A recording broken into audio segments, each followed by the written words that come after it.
मुरली सुनते समय अभ्यास कीजिए।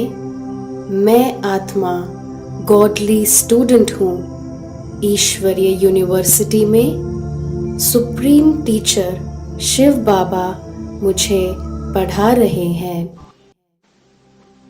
ओम शांति।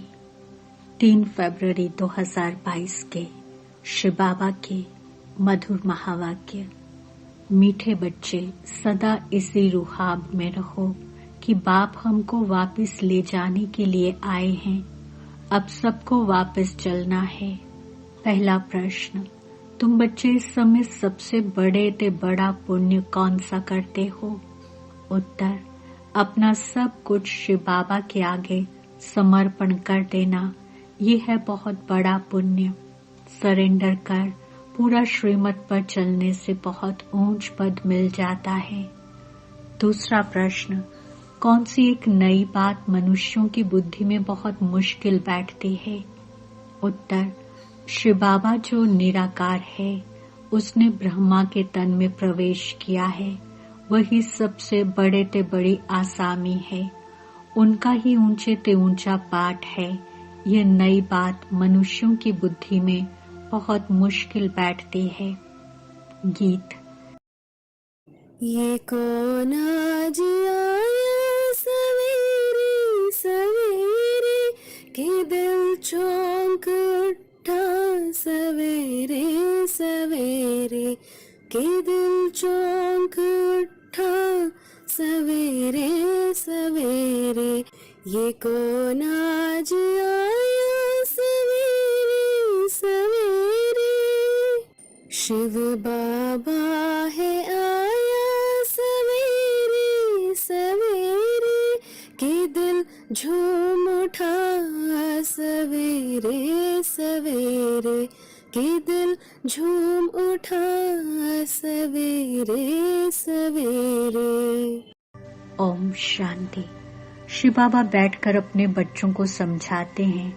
बच्चे तो समझ गए हैं कि शिव बाबा निराकार है और हम आत्माएं भी निराकार हैं। उनको ही बैठ समझाते हैं। यह युक्ति सिर्फ एक ही बाप के पास है। बाप बैठ समझाते हैं। भगवान किसके साथ बात करते हैं? अपने बच्चे आत्माओं के साथ। बच्चे भी जानते हैं और बाप भी जानते हैं। आत्मा शरीर बिगर तो कुछ सुन न सके, शरीर द्वारा ही सुनती है। एक ही ये सत्संग है जिसमें परमपिता परमात्मा बैठ समझाते हैं। बाकी जो भी सभी आत्माएं हैं, उन सबको अब साथ ले जाना है, क्योंकि ड्रामा का चक्र अब पूरा हुआ है। ये सारी भारतवासियों की ही बात है। बाबा आते हैं भारत में और भारतवासियों को ही कहते हैं, बच्चे, तुमने सबसे जास्ती पाठ बजाया है। तुम ही सतयुग में 100 देवी देवता थे, अब शूद्र बने हो। फिर से तुमको पढ़ाकर देवी देवता बनाते हैं। औरों को कैसे पढ़ाएंगे? गीता भी भारत की ही है। हर एक का अपना अपना पुस्तक है। और जो भी धर्म पिताएं आए हैं, वे सब मनुष्य हैं। उनको अपना अपना शरीर है। ये है सभी आत्माओं का निराकार फादर, जो नॉलेजफुल है। ड्रामा के आदि मध्य अंत को जानते हैं। बाप को पढ़ाना भी तुम बच्चों को ही है, क्योंकि तुम ही चक्रवर्ती राजा फिर से बनने वाले हो। सभी तो मनुष्य से देवता नहीं बनेंगे। जो भी पहले देवी देवता धर्म वाले होंगे, उन्हों का ही फिर सैपलिंग लगेगा। जब देवी देवता धर्म की पूरी स्थापना हो जाएगी, तो फिर और सब मठ पंथ विनाश को पाएंगे। सभी आत्माओं को बाप वापस ले जाएंगे। बाप आते ही हैं पतित दुनिया में, आकर सबको वापस ले जाने। बच्चे जानते हैं जो सहज राजयोग हम कल्प पहले भी सीखे थे, वह अब सीख रहे हैं। विनाश नजदीक आएगा तो सबकी आंख खुलेगी। अभी तो सिर्फ तुम ही निश्चय करते हो कि परमपिता परमात्मा की इस तन में प्रवेशता होती है। गाते भी हैं गाइड अथवा लिबरेटर आएगा, जो सबको दुख से लिबरेट कर ले जाएगा। ये जो ब्रह्मा है उसमें परमपिता परमात्मा ने प्रवेश किया है। ये कितनी बड़े से बड़ी आसामी हो गई। तुम बच्चों को इतने रुहाब में रहना है कि बाप हमको लेने आया है। कहते हैं मुझे याद करो। उस रिगार्ड से बहुत मुश्किल कोई देखते हैं। भगवान की कितनी महिमा है, वही सर्वशक्तिमान है। दूसरे कोई की इतनी महिमा है नहीं। इतना रिगार्ड तुम बच्चों को रखना है। संगठन में तुम जब बैठते हो तो याद अच्छी रहती है, फिर इधर उधर जाते हो तो वह याद रहना मुश्किल है। घड़ी घड़ी अपने को देही अभिमानी समझो, तब बाप को याद कर सकेंगे। ऐसे बाप के साथ बड़ा रिगार्ड से चलना पड़े, परंतु बाबा साधारण होने कारण वह रिगार्ड नहीं रहता। समझते भी हैं कि बाबा कालों का काल है। ये शिव बाबा जिसको तुम बाप दादा कहते हो, ये सबको साथ ले जाएगा। बाबा को ऊंचे ते ऊंचा पाठ मिला हुआ है, जिसको सारी दुनिया याद करती है। आत्मा क्या चीज है ये कोई और बता न सके। कहते हैं लिंग है, पूजा तो शिवलिंग की होती है। हम भी लिखते हैं ज्योतिर्लिंगम, परंतु वास्तव में इतना बड़ा है नहीं। ये तो स्टार मिसल है, इनमें ही सारा पाठ भरा हुआ है। ये भी किसकी बुद्धि में नहीं आएगा। जब सुनेंगे आत्मा स्टार है, परमात्मा भी स्टार है, तो वंडर खाएंगे कि कितना वह ताकतवान इसमें प्रवेश होता है, जो पूरे 84 जन्म लेता है। उसमें बैठ सारी नॉलेज देते हैं कि तुम आत्मा हो, तुम्हारे 84 जन्म अब पूरे हुए हैं। अब मुझे याद करो तो विकर्म विनाश होंगे।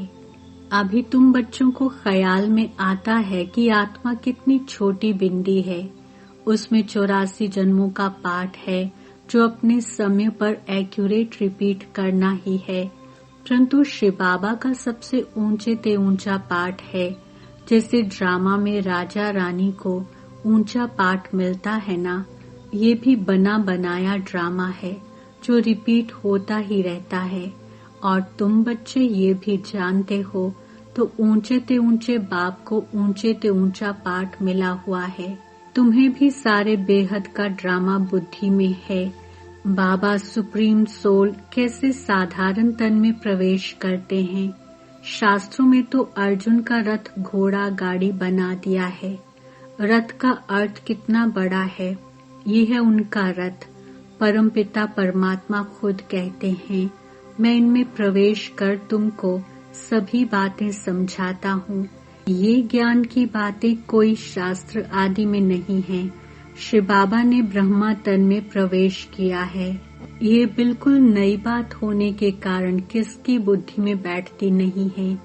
अब बाप कहते हैं, बच्चे देही अभिमानी बनो। अब तुमको परमपिता परमात्मा पढ़ाते हैं, उनको ही याद करना है। वे इस तन में बैठे हैं।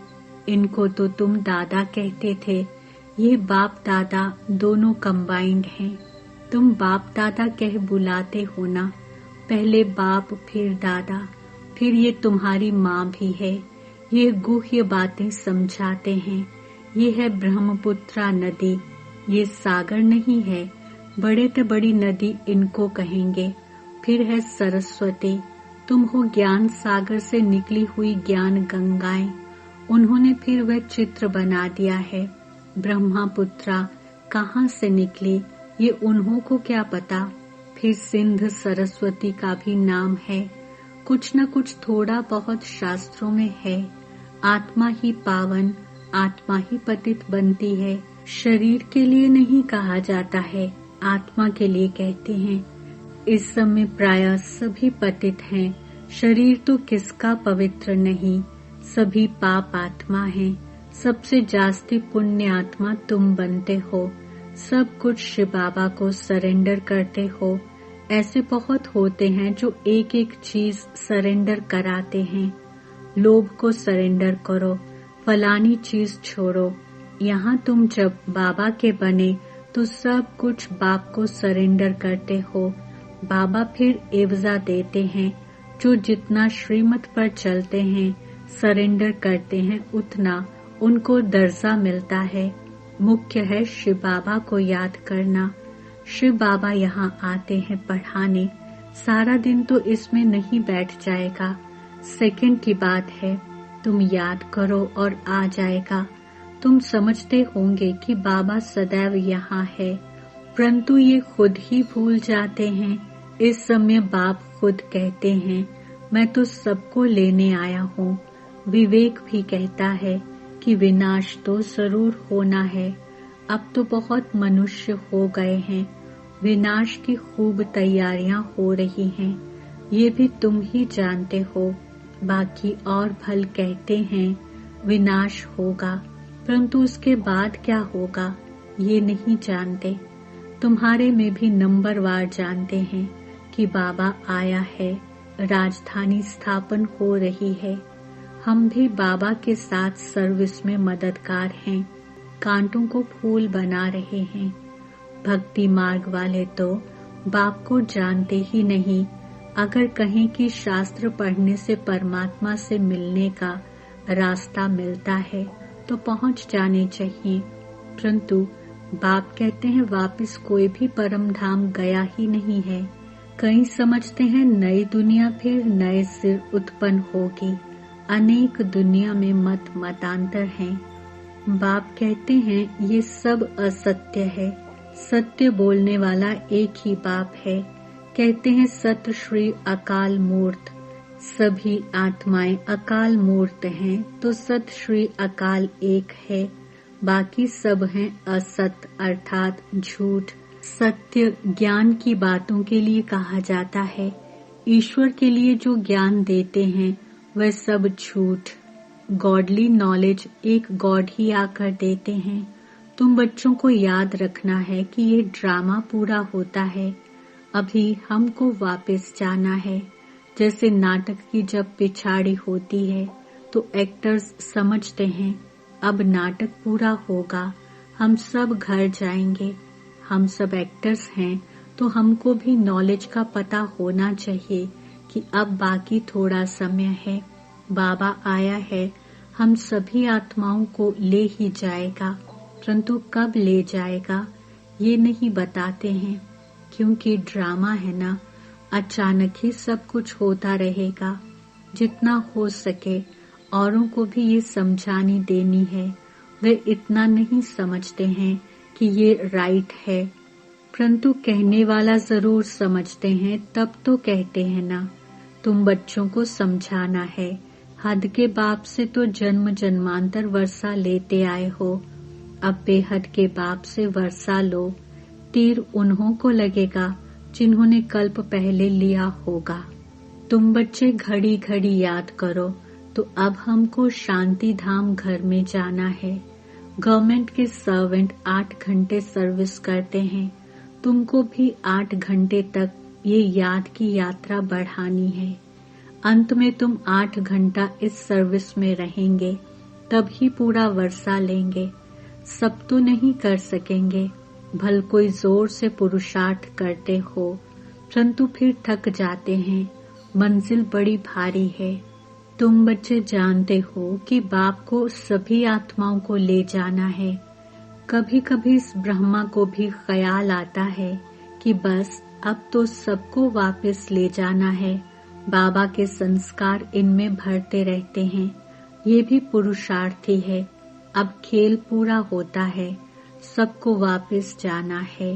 अगर ये भी कोई याद करे तो इनको कहा जाता है मन मना भव। तुम बच्चे अब सम्मुख बैठे हो, सम्मुख सुनने से जैसे छप जाता है। घड़ी घड़ी याद करते रहो, अब वापस जाना है। तुम्हारा अब मरने का डर निकल गया, मरने से कब हिचकना नहीं है। देही अभिमानी बनना है, देही अभिमानी सर्विस अच्छी कर सकेंगे। ज्ञानी तो आत्मा चाहिए, प्रदर्शनी में ध्यानी की सर्विस नहीं, ज्ञानी चाहिए। ज्ञानी तो आत्मा ही प्रिय लगती है। अच्छा मीठे मीठे सिक्के लगे रुहानी बच्चों फिरता है। हमारे बाप दादा का याद कर रूहानी बाप की रूहानी बच्चों को नमस्ते। हम रूहानी बच्चों की रूहानी बाप दादा को याद, प्यार, गुड मॉर्निंग, नमस्ते और बहुत बहुत शुक्रिया। धारणा के लिए मुख्य सार। पहला पॉइंट, नई राजधानी बनाने के लिए बाप की सर्विस में मददगार बनना है। कांटों को फूल बनाने की सेवा करनी है। दूसरा, कम से कम 8 घंटा याद की यात्रा में रहने का अभ्यास करना है। मौत से हिचकना नहीं है, क्योंकि बुद्धि में है अब घर जाना है। वरदान, स्वयं को विशेष पाठधारी समझ साधारणता को समाप्त करने वाले परम व श्रेष्ठ भव।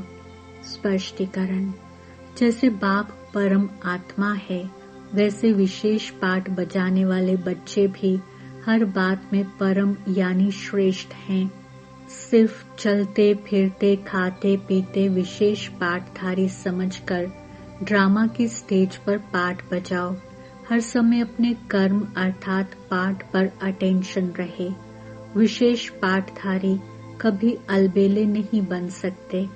यदि हीरो एक्टर साधारण एक्ट करें तो सब हंसेंगे, इसलिए हर कदम, हर संकल्प, हर समय विशेष हो, साधारण नहीं। स्लोगन, अपनी वृत्ति को पावरफुल बनाओ तो सेवा में वृद्धि स्वतः होगी। ओम शांति। मातेश्वरी जी के अनमोल महावाक्य।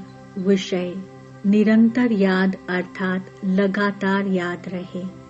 स्पष्टीकरण, देखो, परमात्मा का फरमान है, मुझे निरंतर याद करो। अब निरंतर शब्द का भी रहस्य समझना पड़ेगा। निरंतर कहा जाता है उसको जिसमें कोई अंतर न हो, लगातार योग रहे, जिसमें खंडन न पड़े, उसे अटूट योग भी कहा जाता है। अब परमात्मा प्रतिज्ञा करते हैं, अगर मुझे निरंतर याद करोगे तो मैं तेरे किए हुए पास्ट विकर्मों को भस्म करूंगा। तो यह ज्ञान अग्नि जिसमें विकर्म दग्ध होते हैं, ये बाप धर्मराज भी है। जब वह सजाओं द्वारा विकर्म विनाश करा सकता है, तो बाबा के पास प्यार का भी कोई तरीका होगा। तो जो उनके प्रैक्टिकल आए बच्चे बने हैं, उन्हों को फिर ये फरमान देते हैं कि हे बच्चे, मन मना भव, निरंतर मुझे याद करने से तुम विकर्माजीत बनेंगे, धर्मराज के दंडों से बच जाएंगे। परमात्मा के पास विकर्म विनाश कराने के 2 तरीके हैं। एक है सजाओं से पवित्र बनाने का तरीका, दूसरा है योग लगाने से पवित्र बनने का तरीका, जिससे पाप नाश होते हैं और जीवन मुक्ति पद प्राप्त होता है। दुख के आवागमन से छूटने के लिए परमात्मा की याद के सिवाय और कोई उपाय है ही नहीं। अच्छा, ओम शांति।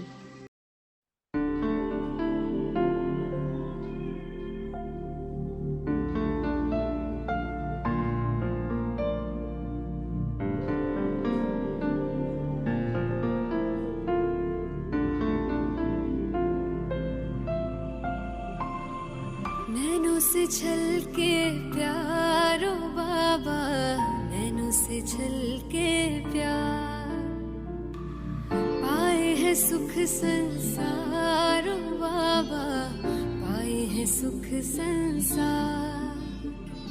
निर्मल निर्मल किरणें आती, भाल पे है सौभाग्य सजाती, तिलक लगाती सदा विजय का, शक्ति अनोखी है भर जाती, प्यार से रहे निहारो बाबा, प्यार से रहे निहार। नैनों से छलके प्यारो बाबा,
छल